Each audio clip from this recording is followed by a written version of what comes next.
A deep dive into the genre of movie musicals by Samuel James Parvin. From the various ways that movie musicals are brought to the big screen to the different ways we can define them, this distinct genre is truly special.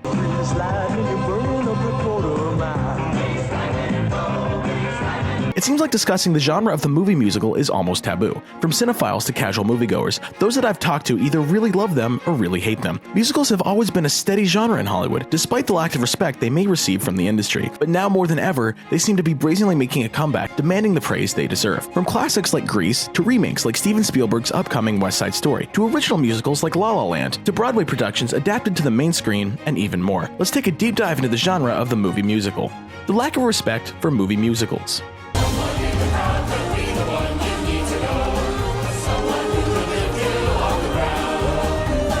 Musicals are often caught between two worlds, not live and staged enough to qualify for a Tony, but not typically respected enough to win big at the Oscars, excluding those awarding achievements in film score, sound design, or individual songs. Arguably, two of the most prestigious award shows for excellence in filmmaking are the Golden Globes and the Oscars, the Oscars being preeminent and in their own tier. Unlike the Oscars, the Golden Globes separate their film awards by genre, and in an attempt to limit the amount of awards they give out each year, have linked two genres together, naming the award Best Original Motion Picture, Musical or Comedy. Although not all musicals are comedies, far from it. So what happens to a movie like Les Miserables, Notorious, or Bohemian Rhapsody? Well, at least for the latter's sake, the title of the award must not be too strict, as in 2019, Bohemian Rhapsody won Best Motion Picture, Drama.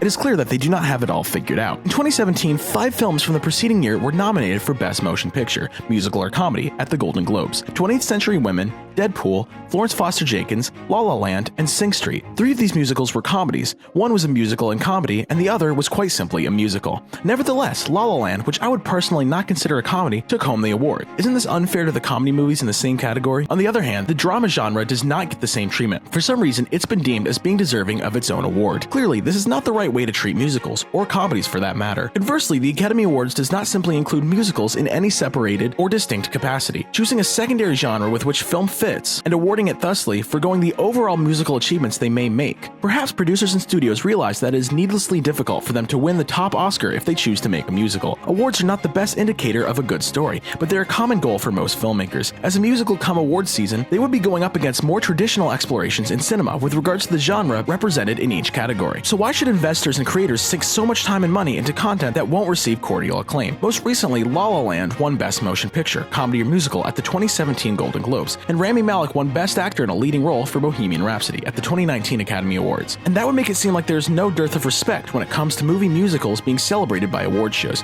Although, in actuality, there have only actually been 10 movie musicals that have won the Best Picture Oscar throughout the history of cinema, the most recent being the Hollywood adaptation of Chicago, released in 2002. Because of this statistic, it makes sense that the suits of Hollywood want to go for gold. They may not opt for musicals.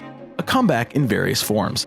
I like the way you work it. No diggity. I gotta bang it up, baby. Although musicals might not find success in terms of receiving the utmost awards, they are largely popular and enjoyed by audiences. Big-budgeted musicals are usually centered around being the movie of whatever season they come out in, as their over-the-top stylized form makes for an ever-fun viewing experience, most commonly marketed as family-friendly. Although not all of them are like this. Musicals do not have to feature original music to be considered as one. In fact, most live-action musicals that have been released recently are either Broadway adaptations, remakes, or are reinventing and challenging the very form of what a musical is. In an attempt to bring more musicals to the big screen, Hollywood has greenlit movie adaptations of Broadway musicals, like the upcoming In the Heights and Dear Evan Hansen, and I will count Hamilton because it was a stage production filmed and edited to fit the form of a movie. Even My Fair Lady was a stage adaptation. It is a system of synergy that has proven successful for the connection of the world that are theater and motion pictures. Furthermore, musicals aren't excluded from the money-hungry safety net projects that are big-budget remakes. These include live film productions of classics like Grease and Hairspray, to full remakes like also Hairspray, and the upcoming West Side Story. As Hollywood has recently figured out, it's much less risky to remake a movie with fresh actors and technology that tells tells a story or that already has a built-in fan base. That's why original movie musicals like La La Land or The Greatest Showman are treasures to be savored and cherished. Although, recently a new play arrived that walked the line of movie musicals before, not using original music, but also not a remake or adaptation. Pitch Perfect, taking inspiration from the hit television series Glee. There's no reason why it would not be considered a musical. It very much is. Although, if you look at the groundwork set by those in the same genre before it, it doesn't follow the same rules. In this trilogy, when the collegiate a cappella group breaks out into song, the audience has heard them all before, as they are real-life pop songs. Although, in the film, they have been recontextualized to not only fit, but further the plot and story arcs. For example, their patented riff-offs dole out an expositional romantic entanglement and antagonist versus protagonist plotlines, while serving fun and inventive mashups to the songs they know we've enjoyed. That is truly a genius imagining of what a movie musical is and can be. Pitch Perfect, though, is not the only recent film to attempt to redefine what this genre can offer. Dissecting the definition of a movie musical. Hereby sentence the defendant to 25 years in the federal penitentiary, subject to a parole hearing after 5 years served. Musicals tend to have loose definition in terms of how an audience will define them. Does a soundtrack-led movie, a film whose driving force revolves around the music it shares in a diegetic manner, constitute a musical? For Baby Driver and Guardians of the Galaxy, these movies are propelled and guided by the soundtrack. They prioritize music to the same degree as image, and to me, that's what the musical does. It takes advantage of the effect that songs can have on an audience. This is something that films often neglect. So, as we already established, for a movie to be considered a musical, it doesn't need to feature original music. And in a music-heavy movie such as these, the actions and intentions of the protagonist and the antagonist are directed and explained through the songs that are played. That is what a musical was originally intended to do. Find a beautiful new method of revealing exposition that is not through dialogue. Throughout the movie Baby Driver, the diegetic music that is played is explaining, or sometimes foreshadowing, the actions and feelings that the characters are going through in that very moment. For example, in one scene, our main protagonist, Baby, looks to the back seat at one of his associates singing along to the lyrics, "Nowhere to run, baby, nowhere to hide." So how many degrees away from each other are singing along and plain old singing? Even though the real song is in the background, the message of said song is coming from the person singing along. In the next scene, we find out that Baby really does not have anywhere to run and nowhere to hide. As we see his love interest and hear more lyrics from a new song, clearly from her perspective, when something is wrong with my baby, something is wrong with me.